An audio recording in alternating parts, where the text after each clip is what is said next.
And welcome back to the Tabletop RPG Discussion. This week we're going to be looking at meme characters. Also, for those of you who are wondering, yes, we're going to start doing these on Wednesdays, so if you want to catch them on the streams, Wednesdays at around about 7 to 8 PM BST. You scheduling? Nevertheless, we have Alex and we have Sam again, and we'll get into it. Meme characters. We're going to answer the question, is this memes? And the answer is yes. So a meme character, we hopefully people get what we mean by this. It doesn't necessarily mean a character from a meme. It also doesn't necessarily mean a character that is funny. It's usually just a usually one or two dimensional character archetype for the sake of either for the sake of a joke or for the sake of building a specific archetype and then nothing else any further than it. We're also going to be cracking into actually talking about characters that are complete homages or pastiches or even complete rip-offs of other characters, and even talking about characters that you don't really think that way through because you just think, ooh, gimmick. So I guess that's pretty much what we're talking about today, meme and gimmick characters. So without any further ado, I guess we should probably talk about the big elephant in the room and this kind of thing. We have all at one time played a character that has either ended up becoming a meme character or ended up being made into a meme character, as well as making meme characters. The downside and the backlash from meme characters can obviously be that they get tired very quickly. Either the player, the narrator, or literally just everyone or anyone inside of in the game. Because obviously, if you make a character based on a joke, and that joke either runs flat or eventually is no longer funny, the character is kind of just lackluster, and even potentially a very annoying character, especially if they don't develop any further. Now, Sam, I'm sorry for this, but the artwork that I used for the character in particular was actually Leah's character art. She wasn't a meme character. She was a fangirl. Yeah, but I suppose. Actually. Yeah, well, this is the thing, because, I guess that's an example of it not, like a meme sort of two-dimensional character that developed a little deeper and, didn't get old, at least. Mind you, we only saw Leah for, a couple episodes, but I don't know, they're just little additions to the character that just makes me love her, just makes it just funny to me,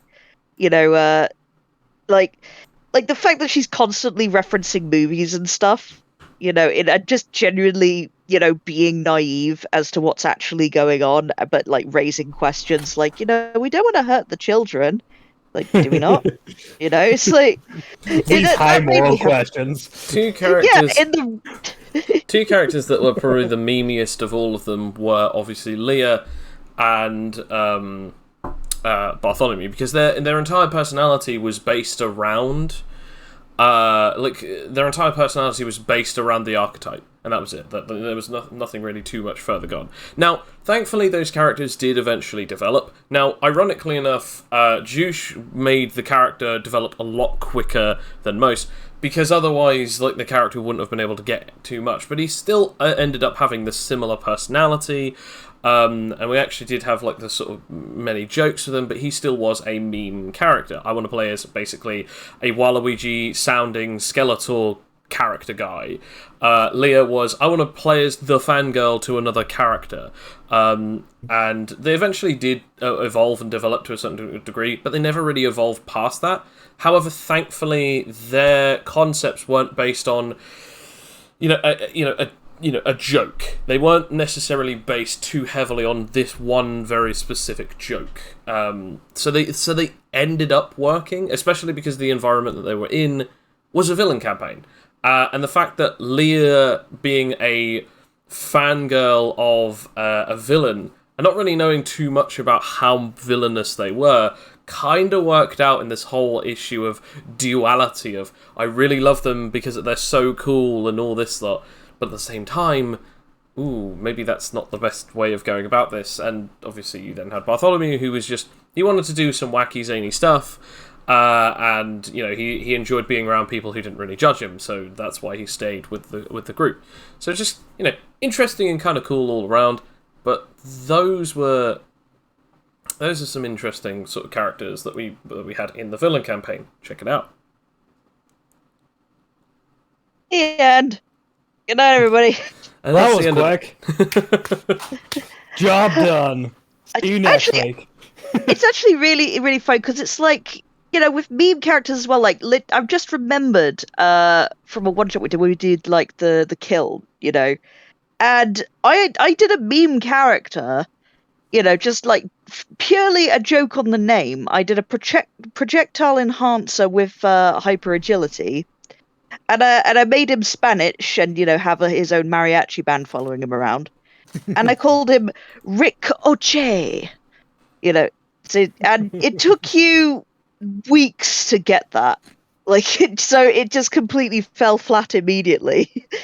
Because I was like, I was constantly going, and I was like, oh yeah, well, so we're fighting this guy, right? And I'm like, okay. I think it's mostly because that I wasn't fully aware that he had projectile enhancement at the time. It's like, God damn it! Because I think it was when you said, yeah, he has projectile enhancement. I was like, oh, it all makes sense now, and it's all lined up. It's a joke. Makes sense. I think that's another thing as well. If people aren't in on the joke, if they're not recognizable, as well, to me, I thought that was so funny, and I was like, oh man, it's just so funny, having it, it's funny, Ricochet, and it's like, no, people weren't aware of what powers he had because they weren't introduced in that way. It was just, you were just thrown into a fight with him. I was like, oh yeah, and that's a problem with meme characters. It's like, if they don't even get the reference that you're doing, then it falls flat. Yes. So you shouldn't have to rely on the reference in order to for the character to work. I'd say no. Go on, Sam. Were you going to add anything to this? Or just make a reference that everyone would get. That's a universal reference. Yeah, I feel like make a Superman clone thing. That's always there's always meme characters like that. They wear underpants on the outside of their trousers. Yeah, or for instance, the Megamind thing of Metro Man. Or obviously the Boys has Homelander. What's the Omni-Man? I think is the one from Invincible. Oh, yeah, Invincible, yeah. There's a lot of crazy ones like that. I mean, there's also technically there's two from My Hero Academia. There is Stars and Stripes, who is from America. Of course. Yeah, of course. And then there's All Might, who funnily enough, he trains in America. So a lot of his stylization comes from the whole, America stuff. So when he first appears, he looks like as if he's ripping off Superman, but there's no such thing as Superman in that universe. But yeah, there's all sorts of really cool things like that. You can make a character like that. However, homage characters versus actual meme characters, I feel like the meme character would be you are literally just playing as Superman, or you are playing as the overly eyebrows, haha, I am overly powerful, everyone loves me, right? I am the Boy Scout character, and overly pushing the satire. Because, get it? I'm Superman. Get it? You guys get it? You get it? Yeah, you get it? It's the whole get it thing. Because, even if you're playing as a Superman or Superman-based character, there is more characterization to the character that you're basing it off. Yeah. Than just I am Boy Scout. I shoot lasers from eyes. It's so it's that kind of I think that's the difference mainly, is that meme characters they inherently are very simple, and there's really nothing other than the reference to sort of characterize them. I mean, you throw in a character concept, as you said, a reference, and it just becomes haha, see the reference that I'm making, and eventually it's unless if this has any more layers to it, it's just going to be a bunch of one-liners and terrible references that either some of us or none of us are going to get, or even at the best case scenarios, all of us are going to get it, but eventually it's going to go cold very quickly. Okay. I mean, you could throw in the funniest joke character ever, and if they don't progress or increase or even decrease the way in which that they are behaving, even just any kind of change, they eventually become so stagnant that the joke is actually more toxic to the actual character and toxic to the actual player base. Like, for one particular thing, Coin, he played as a character who was a farmer with a shotgun. And he had a pet, a chicken, and a bucket. So he had a shotgun, a bucket, and he had a chicken. And he called his chicken his prized cock. And that's all he would say every episode. He was in 5 sessions, because that entire campaign lasted 5 sessions. And at least once, up to 5 times per session, he would at least make a reference to his chicken in a provocative way that would sound like as if he's talking about his penis. It's like, that's fine. Like, the first time, it's like, oh, that's funny. But it's like, okay, 10th time I've heard this joke. Can we stop? Even that, or like just getting out, things to shoot people. You know what it was? I think it's more than just a meme character, because it was a meme character. It was a troll character, because it was like it seems like the Coin, I love you dearly, but you do some trolly characters sometimes. What? I've never really seen Coin do this ever before. Sentient piece of toast, that's all I'm going to say. Yeah. I mean, absolutely. Yeah. You know what? We will have to, talk about that, though, because that is both the best idea and the worst idea I've ever heard come out of his mouth. Just, I want to play as a piece of toast. How? You figure it out. It's I refuse to figure it out. If you don't know how to work it, that's it, you're done. This is the thing, because part of me is like no, but part of me is like I want to see it.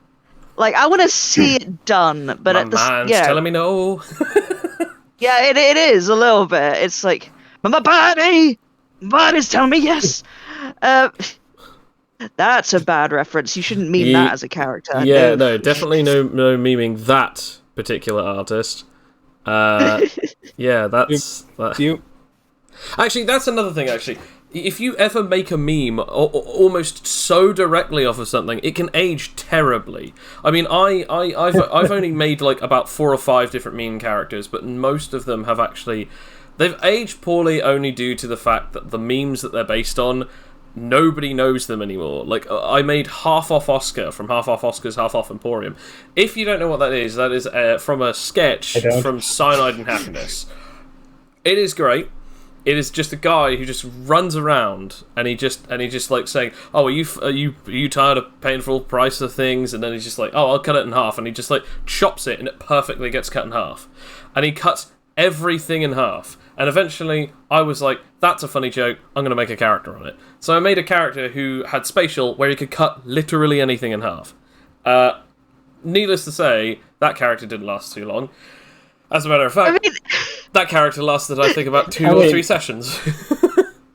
I knew it was only 2 sessions. Yeah, let's be honest. Like, no, yeah. Sorry, go on. I'm getting flashbacks. Yeah. Yeah, because let's be honest, that one was your own stupidity.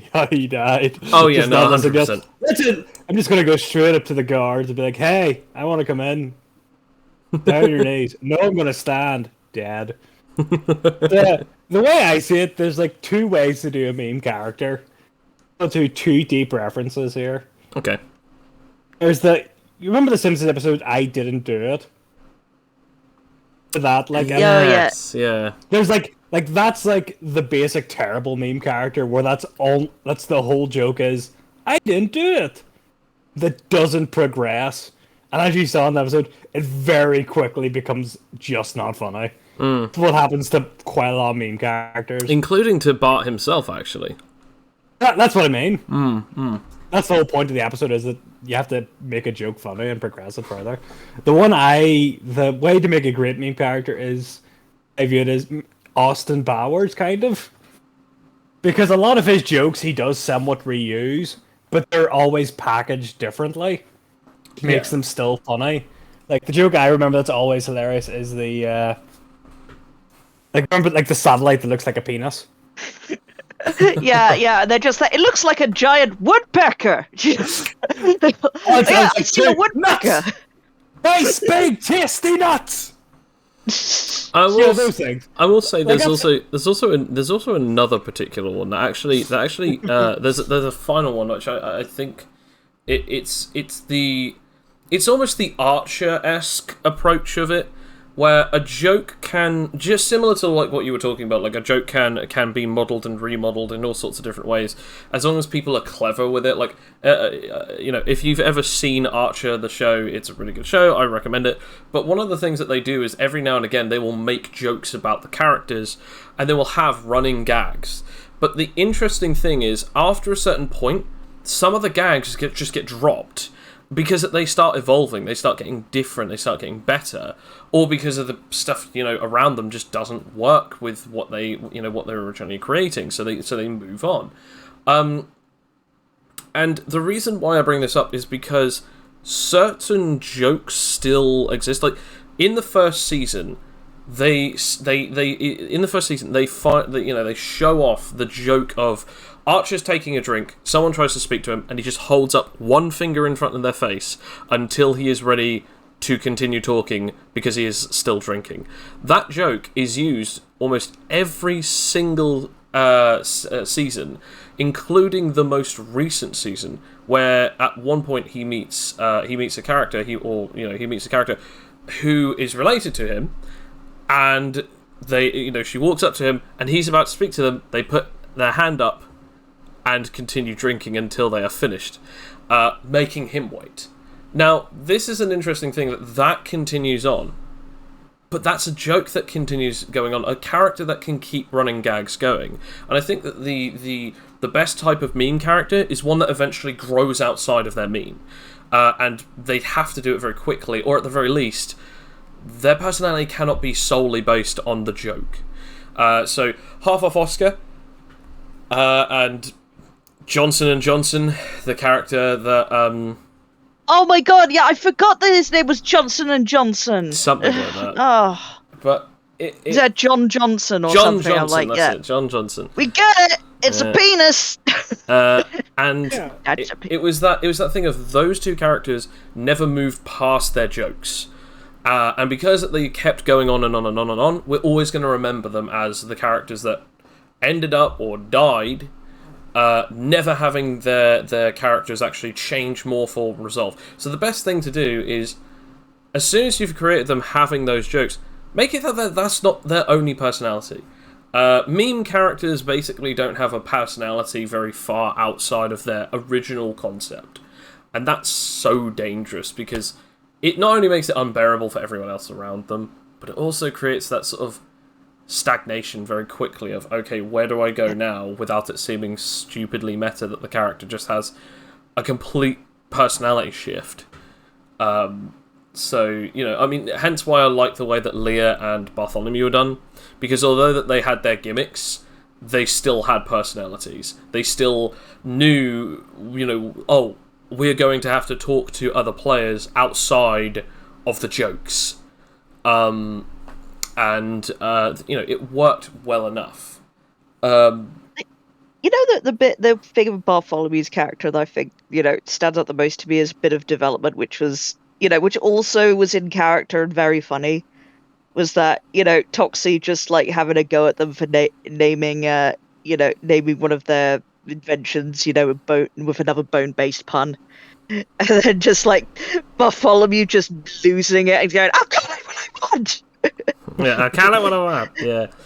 That was brilliant. It shows, like, oh Jesus, like, that just says so much. It's like that that they're just sick of being, like, dismissed as, like, of their ideas, and also that they've got a bit of edge, so that they're not just like a passive character, which it still makes me laugh. But also, I think that was like that would have been built on into more stuff. We might even get that in future episodes. Them building on that personality trait.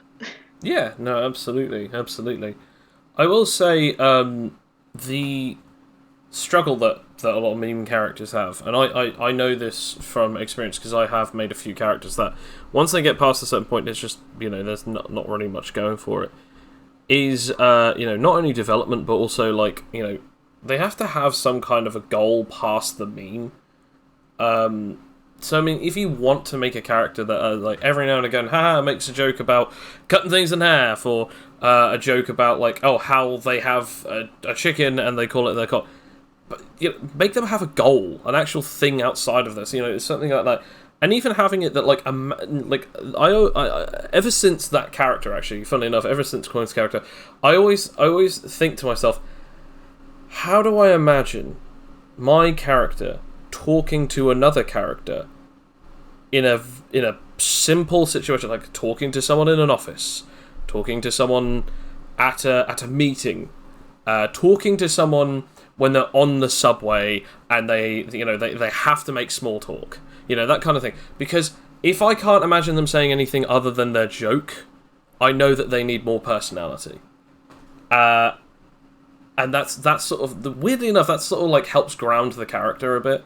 So like that's one thing. I know that there are many other tools that people use to like help build the personality, but that's something that sort of sets me up, because in a lot of shows you get those moments where it's like, oh, we need to go to the other side of the planet, and then it skips to they're now on the other side of the planet, about to get off the train or something, or about to get off the plane, or about to get off the ferry, or even they're just immediately there and we don't know how they got there. That kind of stuff bugs me, because obviously for the sake of the pacing, we don't want to spend the next 40 days seeing how they got there and how they travelled there and all the small talk they had to make. But that bothers me because people think that that's how social interactions work. Like, we just basically don't exist for the next 48 hours. Or the next, 3 weeks. We just don't exist to each other. And then we're suddenly here, and then we can pick up right where we left off by talking about the exact thing that we just spoke about at the end of when the camera last caught us. And the thing is, you want to see James Bond and Coach for 3 hours. No, I don't. No, I don't. Eating peanuts. I absolutely don't. What I'm saying is that bothers me, because that people think that that's all they're going to have of their characters. Because I mean, think about it this way: if you guys are in combat, or you're in between two combat situations, like an enemy starts running away and you guys have to chase it, at some point there is going to be a moment where your characters are just going to have to speak to someone, including each other, past, I'ma say the meme phrase. Like, we joke about this all the time, but how horrible would it have been if the only line of dialogue that was ever stated by Bartholomew was, yeah, and he never said anything else, at any point, because that he would then do something silly, or he would do something that had nothing to do with whatever you guys were trying to do. Or even Leah just went, I love Toxie. Okay, Leah, what are we going to do? I love Toxie. Leah, we seriously need your help. Toxie's even trying to get your help. I love Toxie. The meme is just, if that's all the personality that you have, then the character doesn't exist.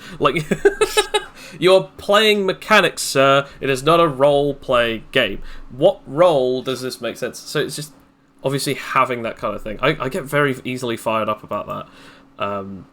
Because obviously, as a game that you build the personality for the character, so there's more to it than just my numbers are bigger than yours. There is more than that to it. There's also a level of strategy. Even if someone can instant kill someone else via a huge amount of modifiers, there's still a possibility that you can outpace or win against an opponent because of the roleplay aspect. Yeah, I don't know. What do you guys feel on characters that I'm trying to think. We did talk about Aspen as well, being a Mimi character and then just evolving into something. Because this is kind of weird, because on one, I kind of had it open with Aspen. I based their voice on a character in the Fast Show that I found funny. Oh yeah. Yeah, it's just the scientists. We took this skull from another laboratory. You know, that kind of And they never that kind of voice. noticed. Yes. Yeah. And that was like my thoughts, and like they have these powers, but at the same time, you know me, I gave them like, you know, a novel's worth of backstory even back then in the early times. So it was like, you know, it was like almost not a new I just can't do it. It's like unless it's like for a one shot, I just cannot bring myself to do it. It's just, yeah, they have to be more to it, and it's just like, you know, it was kind of like also a self-insert as well, because it's like, what would I do in the situation, and like I wanted to be, which is, you know, I can't really help it with my characters sometimes. Like there is a little bit of me in every single one I make, which I think made it more, you know, made that progression much easier Yeah. from like getting out of the meminess of it. Because yeah, they are kind of memey, at least, you know, on the surface level, and then they get into deeper stuff. I think also the meme that we also had like a lot of times, because you also get memes in between where the characters can devolve as well, where a character can be based on a very specific thing and eventually devolve into a meme, which is always like the danger zone of characters. Like that's always the scary bit. Like, will this character continue on in the way that they are? Like, I think one of the biggest memes that we actually had for Aspen was literally their appearance and the way that they acted at the beginning. And then, nearing the middle point of the campaign, that's when, like, the character stopped acting like as if they were... you know, like like a weird hooligan, or a strange shut-in, or a hermit or something, and they actually started acting like as if they were a genuine human being with emotions and feelings past selfish ones. Like, and I don't mean that Aspen was selfish. I'm not saying that. What I'm saying is that like a lot of their emotions actually started being based on other people around them. And again, that worked really well because again, it showed the development of the character, because it's like, oh, I now have known these guys for about a month or longer. We spent a lot of time in close proximity, and I don't want anything bad to happen to them. Even going as far as to actually having certain situations that ended up. Sadly, this also then showed a couple of situations that that Aspen started becoming a lot more opinionated, which then actually led to a certain fight or argument between Aspen and a mini-boss that actually nearly killed Aspen instantly, which was quite interesting. But we still got to see a lot of growth and, furtherment of the character. And honestly, I don't think that it could have happened any other way. I mean, yes, it did happen other ways, as confirmed by Legion with the alternative realities, but it didn't seem right to not go that way with Aspen, to me anyway. So yeah, more than just like, reference, haha. It's like, yeah, this. I don't think that they would have acted any differently based on what they are, which is always a good sign with character when you were just more certain of it. Yeah, that's true. Yeah, you're not reading off a sheet, basically. You're just acting organically as that character. Whereas, like, I think another problem with mean characters is that you feel kind of constrained, by, the joke or the reference, so you can't have more interesting events happen because you're just constantly following something that someone else has made. As well. It's like cribbing from someone else's design, which again is not the best thing to do in a role-playing game. You gotta insert yourself and get invested in it yourself, and really care about it yourself. It's just kind of, if it's someone else's invention that you're copying, then you tend not to get that, in my experience. There is a way that you can copy things without it being an entire sort of mirror image of that character. Like, the thing is, we've actually had two characters like this. Well, actually three. Kane playing as Anake. I mean, he's already stated on a couple occasions. Anake was based on the shonen protagonist characters like Goku, Naruto, Luffy, stuff like that, where it's like they have the whole Super Saiyan transformation, or they have the whole goofy attitude that is of interested in combat and fighting, and wanting the 1v1s and wanting to get stronger, and the sort of the almost literal ideology of the Monkey King, of like, I want to get stronger because I want to perform these crazy feats, and I want to fight this guy, and I want to prove my worth at this guy, and all this stuff, and but the whole idea that comes from him is that like he does evolve and change, but ultimately that is the spine of his character.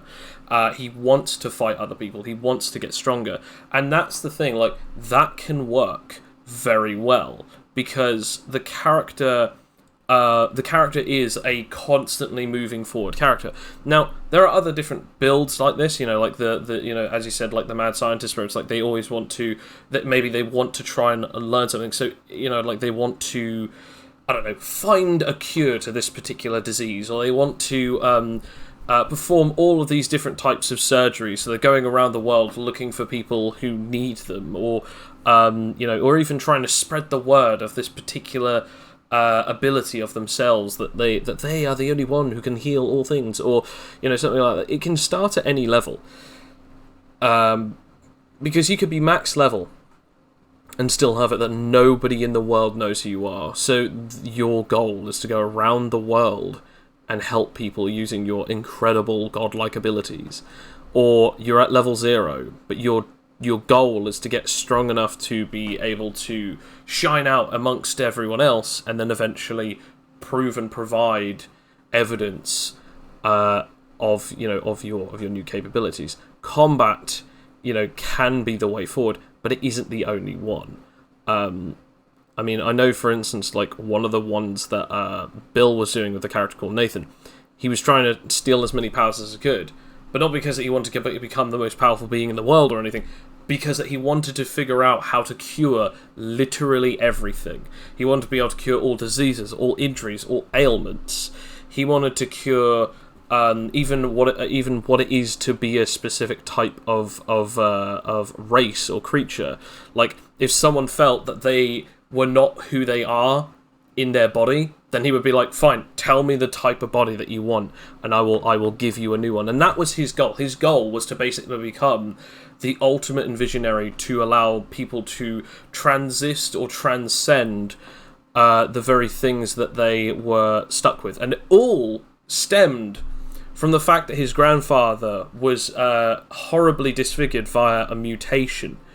And his journey is to unmutate him so that he can die, because he was suffering from dementia in his late years, and then he was given powers, like a power affected him, and the type of power that he has makes him into a Huskonian. It makes him into a mutant, and because of the way that the Huskonian's physiology works, he's going to live another potentially a couple hundred years. But his mind is going to continuously deteriorate until he is just nothing more than a feral creature. And so his job is to basically unmutate him so that he can actually die a peaceful death with some of his memories still intact. Oh, hell, I don't think we've actually been told any of that. Nope. And here's the funny thing. He was very mysterious about his whole past. Absolutely. But here's the funny thing about that. Bill based it off of a character that a friend of mine in uni built called Tim.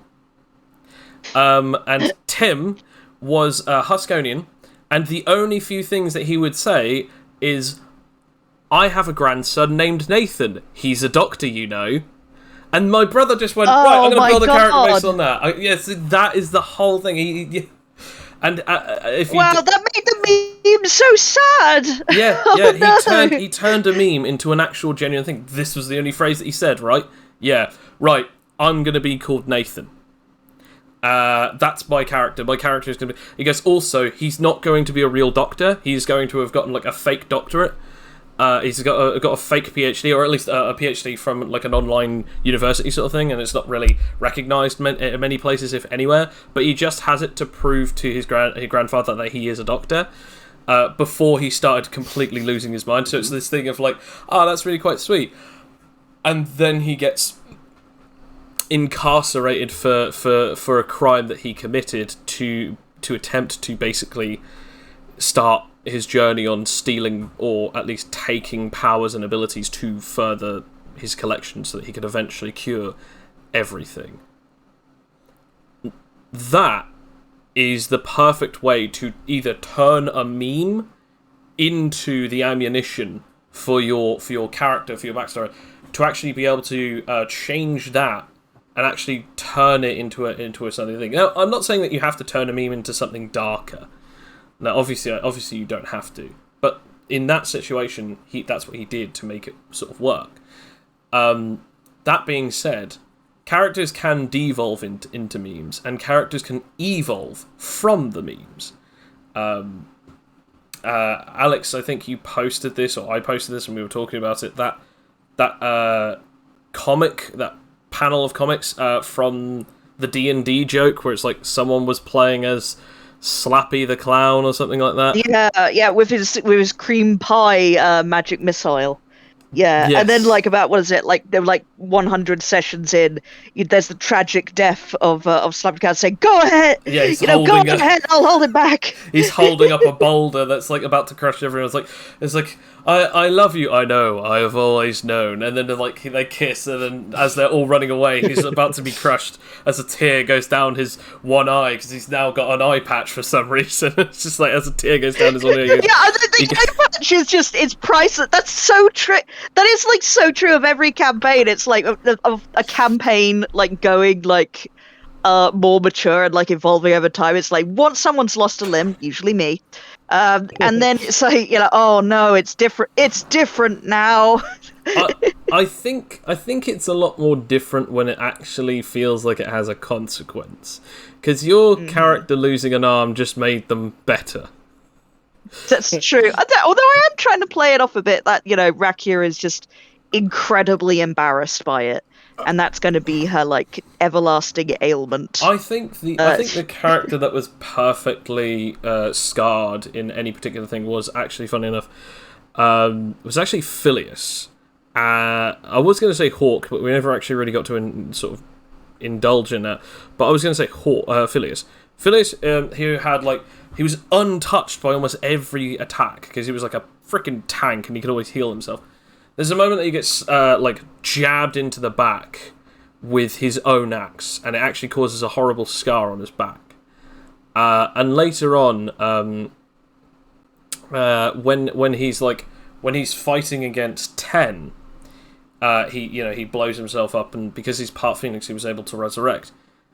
The crew actually, funny enough, find out that he's missing about 2 or 3 scars that he actually has, because also he gets scars from his own weapon when he tries to first fuel it, because it begins to backfire and actually causes him to have horrific injuries, and they're only able to heal them into still quite horrifying scars all across his arms.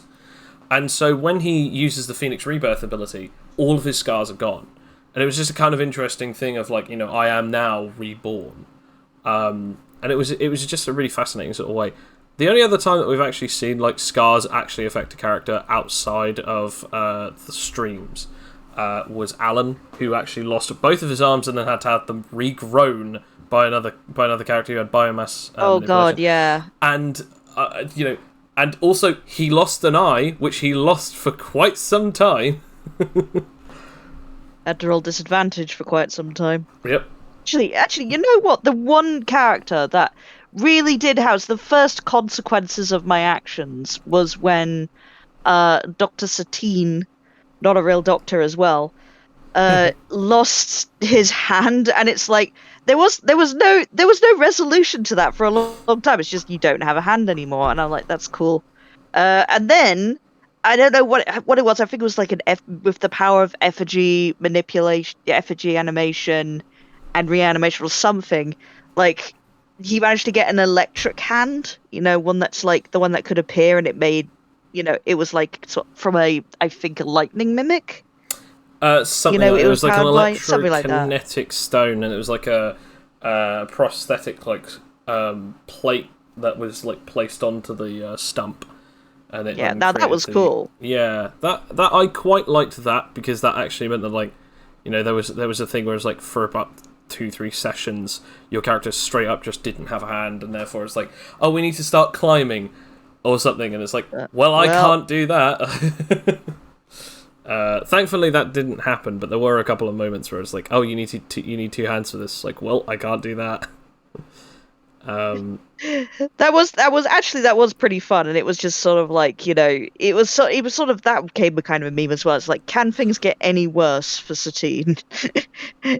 Not by much. Although, yeah, it was cool, getting sort of a hand back. It was like, that was another thing as well. It's like, it kind of made him better, power wise, but also it made him worse. So it was like a trade-off, really. It's like, yeah, you could do like actual lightning damage with this now, but you still can't really pick anything up.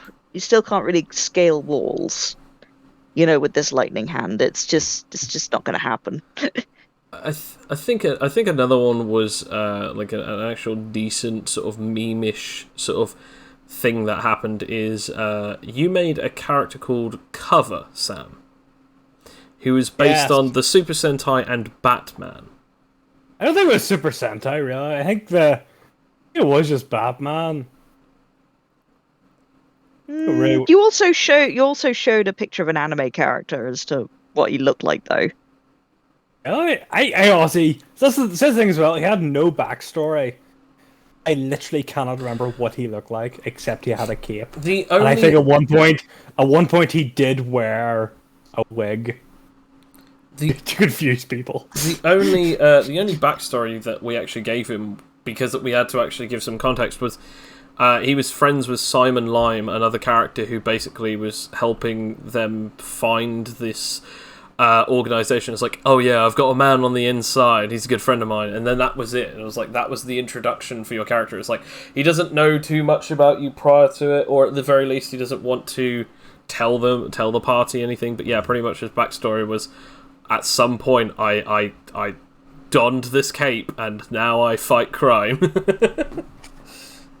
No, but like that's kind of the joke as well, was his name was Cover and he was undercover. It's like, get it. Yeah. And that's sort of exactly why. But ironically enough, it also worked in context because the whole group he was in was like pajama based. Something. Yes. Like someone's name was Sheet, so it made sense that my guy would just chose the name Cover. Yeah, and nobody knew his real name.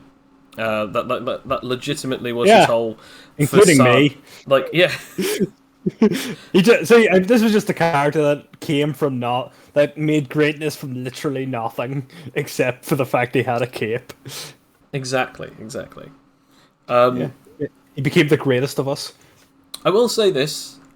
He did eventually evolve into a very interesting character, fighting for justice. Unlike most of the characters that we actually have in most of the campaigns that I play, ended up trying his damnedest never to kill anyone. Like, yeah, beat them into submission, maybe. Or even actually, like, halfway through a battle, it's like, this is pointless. We should stop before this gets any worse. And at one point, like, I think you were, like, fighting someone, and you did, like, a huge amount of damage. Like, caused, like, a horrible gash down someone's shoulder. And then you healed it up immediately. It's like, look, I don't want us to continue this any further, especially if it means that one of us is going to get very badly hurt. And that actually worked in your favour. He did have, like, the best ability he had, I think it called, like, the Batman. It was called I Am the Knight. Yeah, where you just wiggled your cape around and intimidated someone into submission. Yeah, I did the great Adam West silhouette. It's like you flapped your cape around and used cape proficiency. Oh yeah, we should probably talk about that. That truly was the best. You had a battle cape proficiency, because your cape was like made out of like a titanium and Kevlar weave. So it's like you could like flap it around and actually slap it onto someone if it was rolled up, or coax it and hold it, and like if it went past someone, it could actually slash and cut them. On top of which, it could also be used as a shield if you held it up in front of you and stuff. It was just... I remember now. I think it was Spawn I got that idea from. I don't remember why. I remember at the time looking in on Spawn. I remember his cape being amazing. Think, why does no one ever have a cape proficiency or a weapon cape? You know what? I think you're right. Although the way that you explained it to me is like, we need it durable. We need it durable, and you had okay. Imagine it like Batfinks. Batfinks with my wings are like a shield of steel. It's like, oh, okay, so you want it some kind of like hard material that you can actually harm people with it, and it's actually worth something. Because the way that you explained it was that like obviously like how Spawn uses his cape and stuff. The thing is that you couldn't actually do it like that. Like Spawn, because Spawn's he could just control with his mind. Yeah. The way I think what this guy's at, he's kind of cuts people, so he just kind of twirl it around, or move his hand under it to throw it at people, somewhat like under his arm.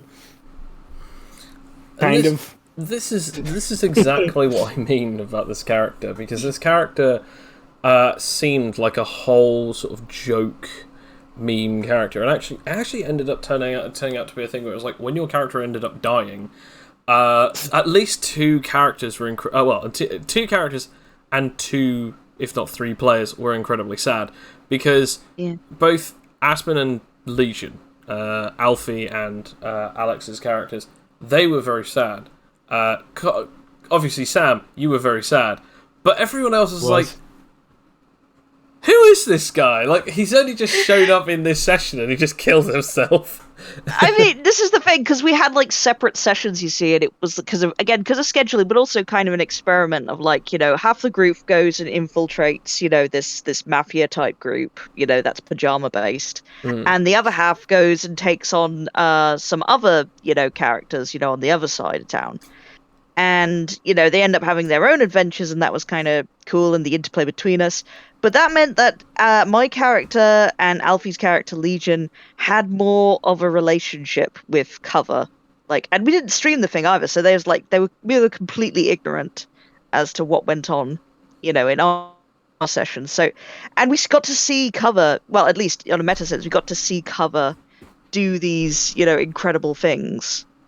And really build up with build up a relationship with us, see how kind he was, like how heroic he could be. It was just really kind of the leader of the group de facto. And it was the best of us, definitely, by his decision. And then he just, that's why it hits so much harder when he died. And look, we all laugh. We all laugh at how Cover died, because it was very tragic and you laugh to hide the tears.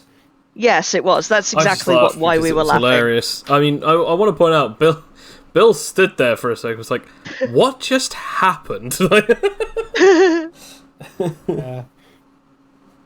Oh wow. I was just so I don't know, because I remember Alfie had to go outside and have a laugh for a bit, because he said to me, I had to mute myself and walk away because I was laughing so hard.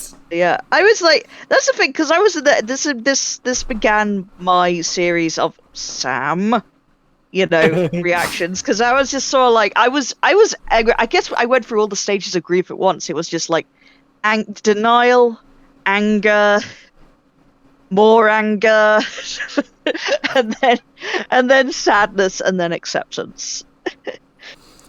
I think no one was sadder than me, considering he then saw everything Cover had worked for just instantly. That was the saddest. That was the saddest thing ever. That was the most depressing thing to me. Was Cover's death, and seeing literally all the good he did just taken away from him. When you try your best but you don't succeed. I mean, the worst thing is that you practically did succeed at a multitude of different things. And the most hilariously ironic of the situation is that all of your work was then undone. Exactly. All the good you do could just be easily undone. I was like, why? Why do these people do these things? Well, yeah. Why did you decide to jump out the window when the elevator? So I could help you. You could have taken the elevator He's looked like he's in danger. I don't think he's be able to survive 3 rounds of combat without me. That's what it looked like. 2 years later. I only had to get a 5. 2 years later, and we're still talking about it though. That's one exactly. Of the That's how great he was. So he was the best of us. He will be remembered forever. This man with no face, no idea what he looks like. But you know what? Beloved. And you know what the funny thing is? We still don't know what he looks like because when he hit the ground, he was just mush. So his identity will be secret forever. Exactly. I think he even wore a mask or anything. He did just have like his disguise was like blonde hair. I think unrecognizable. he said that you wore like some kind of thing over his eyes or something like sunshades or something like that. One of those domino masks. I think he had one of those. You know, like because you were doing Persona 5 at the time, so that's where that came from. Yes. I don't think we did. I think Persona 5. I don't think Persona 5 came out when Cooper was there. Because you said it was something like you said like he either had something over his eyes so like he wouldn't be able to be blinded because he can't be blind to justice or something. And then at one point you did say, oh, maybe he also wears a mask over his mouth to hide his true identity, so that he can always like walk out and always be okay. Because I think that's what you did. But again, it's been like 2 years. Just the only thing I can remember, I think, was I said at the time I was really into like the game The Darkness. Like that's what I had in mind for his look, like long hair. That was the only thing I had in mind, which also like says for the shades. It is so amazing just how many references made up cover, and yet he was like this wholly unique thing. Just by you reacting to those events, as cover, and also just like the depth that you gave him over time. The best meme character, except for maybe Ned's ad. Oh, yeah. Oh, right, okay, we should probably talk about that. You literally made a meme character. A character who was... Actually, I don't know if that's necessarily fair to call him a meme character, but his entire thing, pretty much on the surface, seemed like as if he was a mime, but his backstory was something like he came from, like, a noble land, and he actually, like, was devout to this one princess, and he would always write letters to her and stuff like that, but his like magical artifact was like 2 mime gloves. Anytime that he would do performance, he could legitimately make these physical manifestations in invisible air, which, by the way, still to this day, I'm still wondering as to whether or not it's possible to make that kind of ability or power again. It was unstoppable. It was because like he could literally control the weather by pretending it was cold. And I think he did like whatever it was at the time. It was an insane amount of damage. 4d10s. Because he was able to instantly one-shot someone by pretending to shoot him. Yes, yeah. That's all I had to do was like do like the gunslinger thing. Which and he rode a horse, I think, which was an invisible horse. He pretended to ride a horse at one point, yeah. And I think he once slept in the sky because he pretended to walk on like invisible stairs. Yeah.